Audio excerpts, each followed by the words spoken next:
Jumbo, fellow adventurers, happy Monday. No, Tuesday. And welcome to a live installment of our spiritual tune-ups. Thanks so much for making these possible. Your questions below are where I get my talking points. Two people wrote awesome advanced questions last Friday when I was talking about health. And so I thought I would go there today, even though I talked about this maybe a year ago, almost a year ago, under blame the victim mentality. Okay, this is a real hot button, and it's critical for those learning metaphysics to understand that nobody's being blamed for anything. Specifically, Mike, why do we manifest things we don't like? It's confusing to me that we profess to be the creators of our own universe. I would never create a pandemic or the civil unrest that we now face. Help me understand this. We're all babies learning to create at a primitive time in the jungles of space.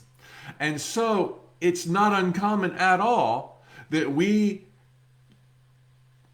unceasingly create unthought of manifestations, unintentional manifestations. There's only one absolute here that pivots how you'll create your reality. Thoughts become things. But sometimes our thoughts draw us through unthought of territory to become the things and events of our lives. For example, I live in Orlando, Florida. I love Miami. The vibe, the people, the food. I'm even learning the language thanks to my Mexican wife. And so I go to South Beach on occasion, and that's my destination. Okay, I'm in Orlando, and sometimes I drive 4 hours to South Beach, Miami. I'm thinking of South Beach. I can't wait to get there. I can hear the waves crashing, and I can smell the salt in the air. South Beach is my destination. End result. To get there, what has to happen? I need to get in my car, put it in gear, fill it up with gas, and drive for 4 hours. Now, I don't know where I'm going to get gas until I get on the road. I don't know when I'm going to be forced to take a detour because of highway under construction. I don't know what smiling faces or frowning faces I'm going to see on my way to Miami. But all of these things are necessary in this journey to get me to the place I am thinking about. Now, I might stop at a rest area and hear some people talking or witness a riot or a protest, and I can rightly say, I never thought of that. How come that happened to me? My thoughts become things. Because you live in a continuum where there's this momentum of 7.5 billion co-creators, and you need to be drawn through that stuff, drawn through unthought of territory.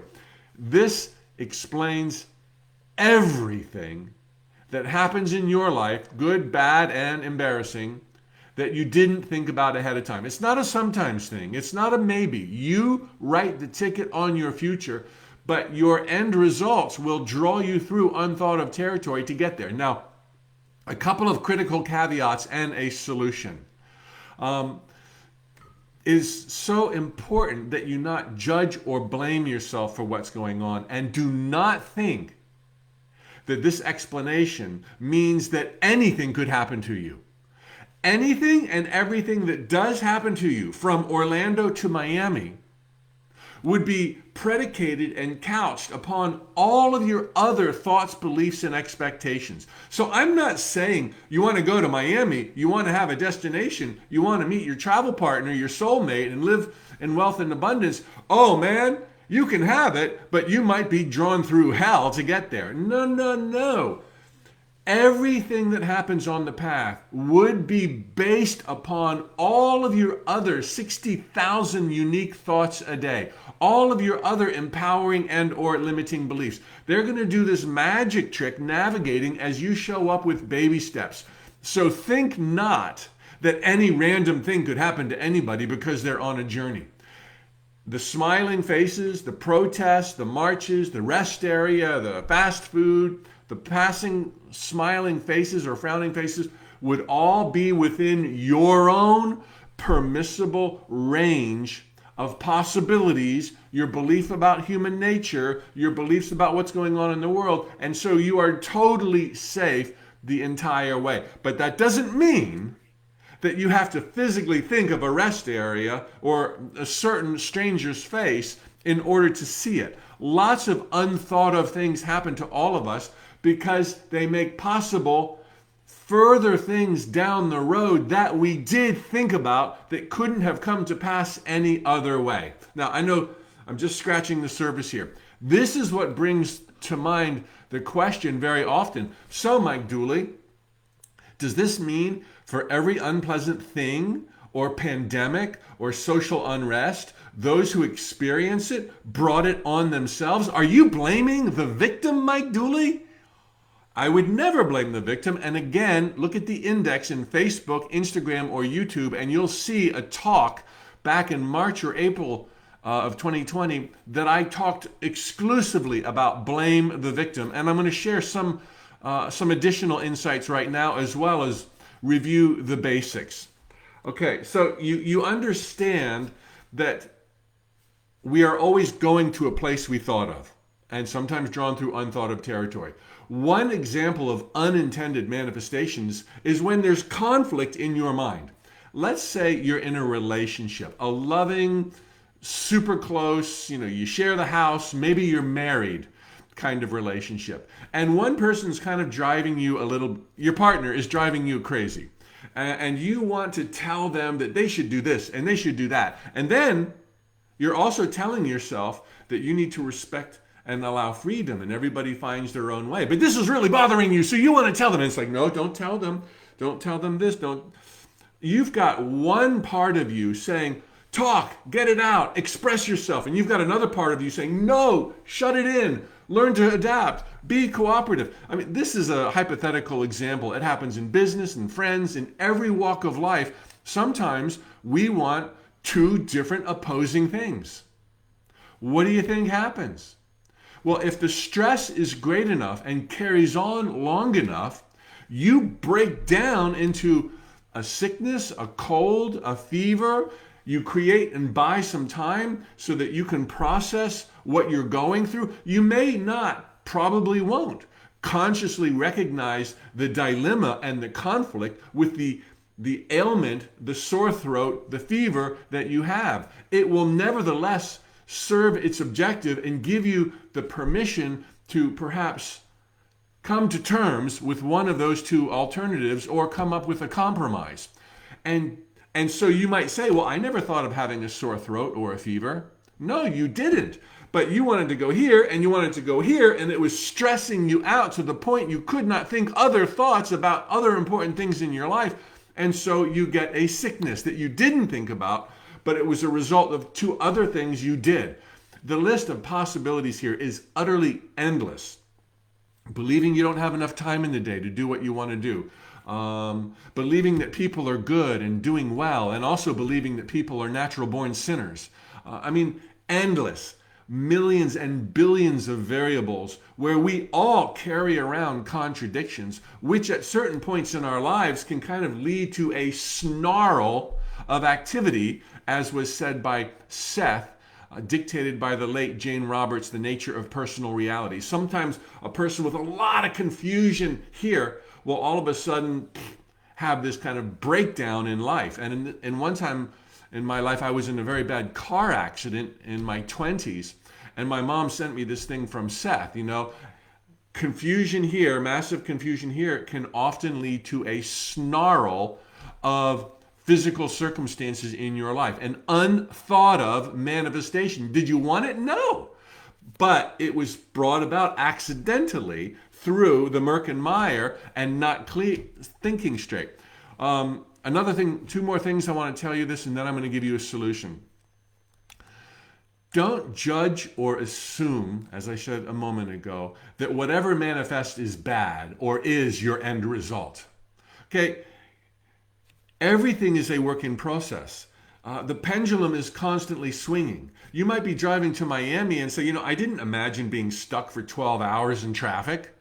But then when you arrive, because of the delay, you meet somebody amazing, or you get that hotel room that you could not have otherwise got because somebody canceled, just moments before you arrived, or some other amazing thing happens. Way too often, we feel guilty or bad because something happened we didn't think about and nothing appears good about it.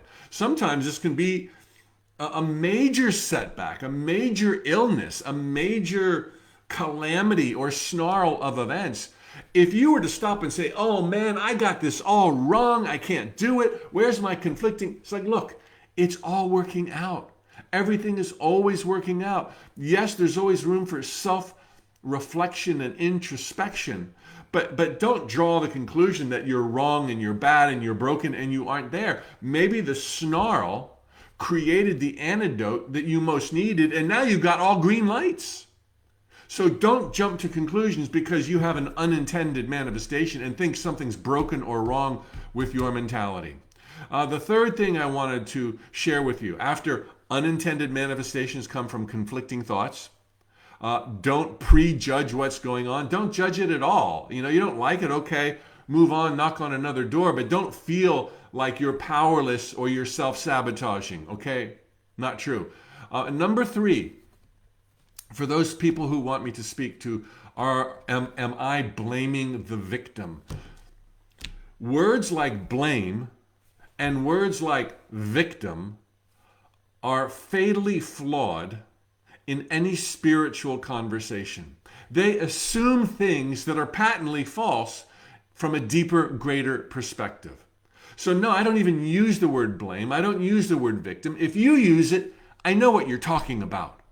But there's something fundamental being missed that's going to slow you down in life and perhaps set you up for a very unpleasant fall if you believe you are powerless, if you believe other people can violate you and you can become a victim. You don't want to go there. So, as I said, we have unintended manifestations. And the example I gave before, and I'll give it again, not that long ago, about 5 years ago, my wife and I were watching our daughter learn to walk. She would hold on to the coffee table and you could see that look in her eyes, and she would let go with one hand, take a step, let go with the other hand, and man, she went down. Now, do you think my wife and I jumped up and wagged our fingers and said, you brought this on yourself, darling. You have no one to blame but you. You are a victim of your own ambition. This is your fault, sweetheart. We love you, but this is entirely your fault. Those words would have been true. But those words do not fit what was going on. They would be ignorant, they would be naive, they would be offensive, they'd be wrong, fatally flawed. Little darling, we love you. Little darling, you're learning. Little darling, try again, and you're going to walk, and you're going to run, and one day you're going to fly and soar. I got your back. We love you so much. Big difference. And in life, yeah, we have conflicting thoughts and conflicting understandings, and we have a desire to be a martyr, or we have a desire to be selfless, or we have a desire to shut ourselves down or bottle us up or make ourselves feel small, and then something happens in alignment with that. Are we to blame? Blame is wrong. We're not to blame. Are we non-stop 24/7 creators? Absolutely. Do we have a hand in everything that has ever happened to us? Absolutely. Thinking otherwise, as I just said, will set you up for another fall. But the kind where you think you're powerless and you give your power to someone else. Nobody wants to go there. And although I can coddle you and say, oh, it's their fault and you're good and they're bad and you're a victim and they're a bully, I understand that kind of conversation, but you're not helping the person when you speak in those terms, because those words speak of a reality that does not exist for someone who understands the true nature of reality. The solution for all of this: be the eternal student. Be the eternal student, which does not mean that you're going to have to learn and learn and learn, and every time you master a new lesson, another one lands in your lap, and life is this difficult school. It's like Harvard, man, and I want to go out for recess. The things you need to learn about yourself for joy, love, and happiness are so finite.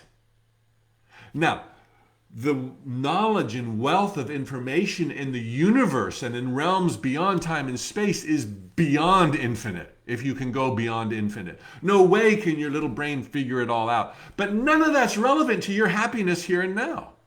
So do some self-reflection. Understand your thoughts become things. Accept who you really are. The eyes and the ears of God. Ascend to your throne and be happy. Boom, done. All else will make sense in the right time, in the right space. When stuff happens in your life that you don't like, change the picture in your mind. Knock on some new doors. Try some new stones. When something happens that you don't like, don't blame yourself. Don't label yourself. Don't think that it's a flaw. Don't think that it's a problem. Don't think you can't make it back. You can. Just see things in the light of truth. Continue onward. The upward spiral takes you to the light. And I don't mean you're going to die. I mean love and joy and eternal ecstasy, and all will be well. Long answer. Tricky questions. Thanks for asking them. Post your new questions down below today on Facebook or Instagram, and perhaps tomorrow I'll be talking about them. Happy Tuesday. May it be the best of your life so far. Thank you, Winnie, Christy, Kimberly, Marianne, oh yay, Gada, and Kathleen, and Sandra on Facebook, and on Instagram we got Bookie, we got Helen, Lisa. Thank you all for being here. Mary Jane, Mindful, I can't read that. Live Bright Now. I'm on it. Tally ho, amigos.